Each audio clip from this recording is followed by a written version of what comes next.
What if nothing is missing?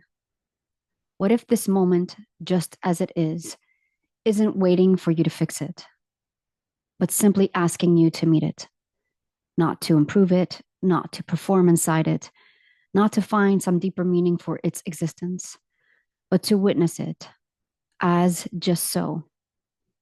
This phrase came to me, the world as just so. I remember where I first heard it. It was in Alan Watts' lecture some time ago. But now it wasn't just an idea.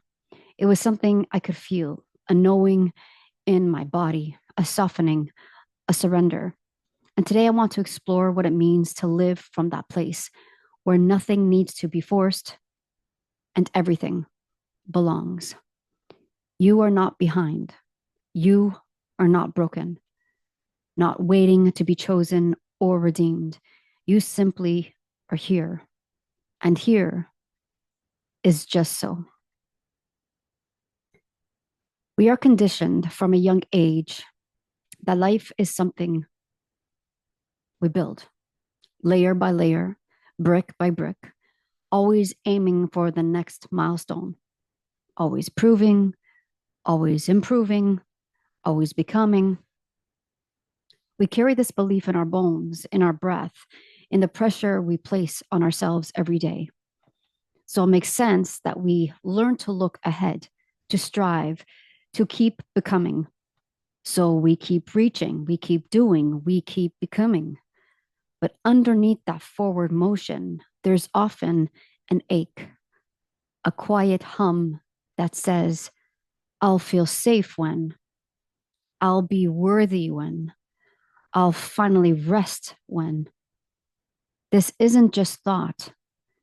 It's not your conscious mind turning on you.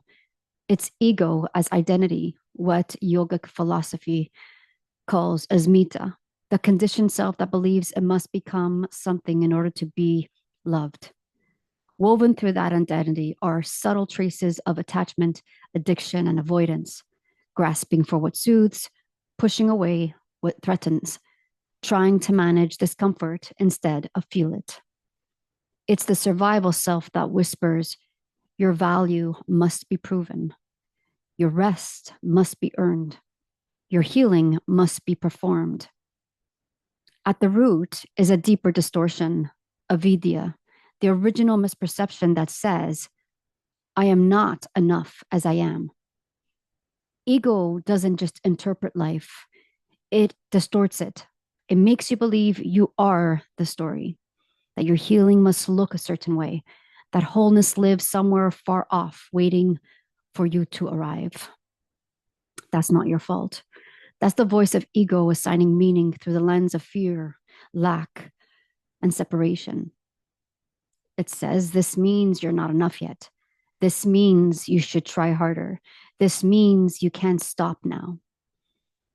And when that voice hijacks your inner world, even your breath begins to feel like something to control. Even stillness feels unsafe.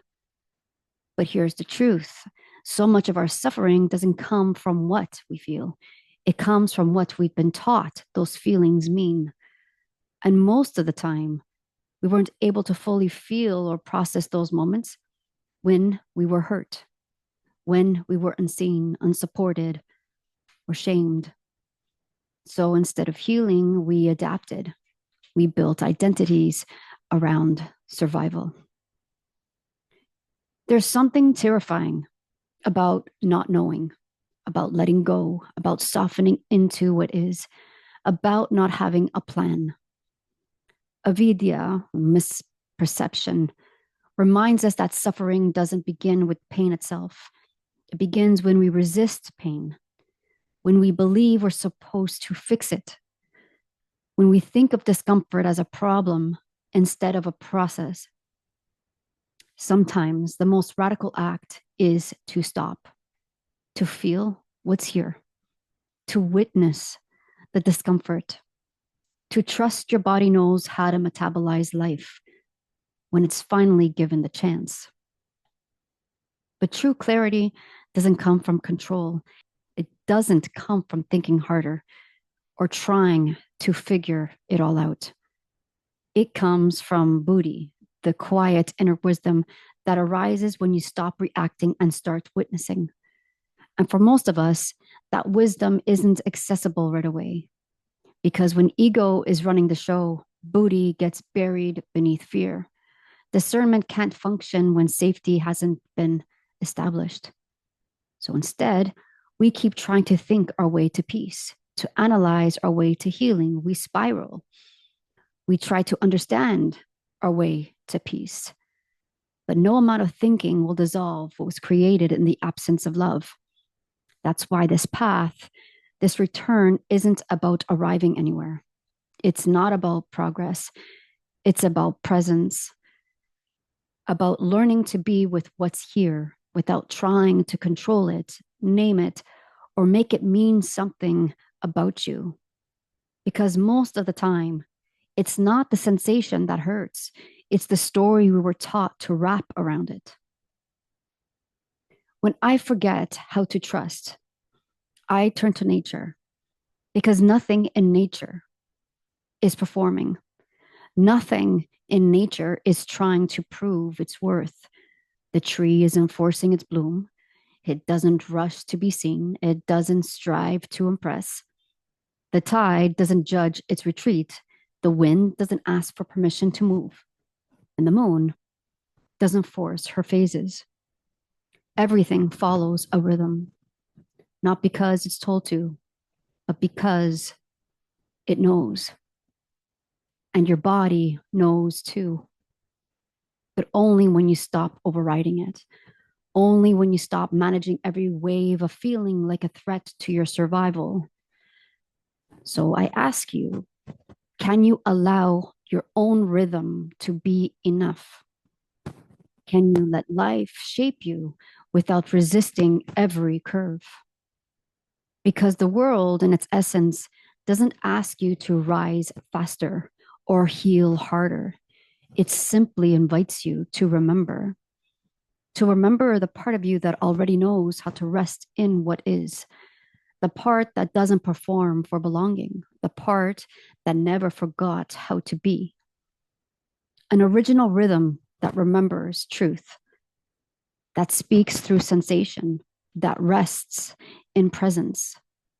So instead of asking, what should I be doing? Try asking, what is this moment asking me to receive? Let's pause here together. Close your eyes if that feels safe. Let your body arrive. Feel the weight of gravity. Notice your breath. Don't change it, don't manage it. Just notice